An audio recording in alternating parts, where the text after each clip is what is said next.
Ikaw ba ay minsan nakakaranas na parang nahihirapang huminga? Na parang naninigas na rin yung mga kamay mo na tumitikom siyang unti-unti na ganyan. Parang naninigas nga. At mabigat yung dibdib na akala mo inaatake ka na sa puso.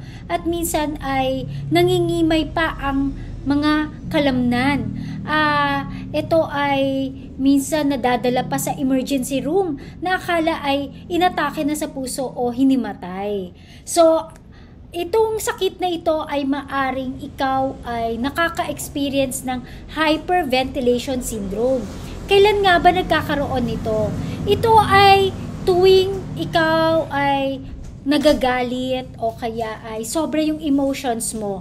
No? So halimbawa, tawa ka rin ng tawa, sa kakahinga mo or nagkakaroon ka ng anxiety, sa takot mo ay maring huminga ka ng huminga na sunod-sunod na parang hinahabol mo yung hininga mo.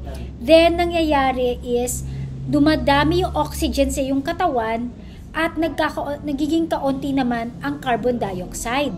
Kaya ang nangyayari po ay na tumitikom ang ating mga daliri na naninigas. Ano ang pwedeng gawin? Kumuha ng supot ng tinapay. Ito yung common natin na brown bag. And then, ay buksan. Kailangan walang mga butas. Ito ay inyong ilalagay sa inyong bibig. Kailangan ay walang hangin na lalampas. Yung pag nilagay nyo sa bibig, ay kailangan dun kayo hihinga ng dahan-dahan at walang hangin na lalabas nga outside the brown bag. So, halimbawa, ilalagay mong ganyan, hihinga ka, inhale, and then exhale ng dahan-dahan. Inhale, exhale.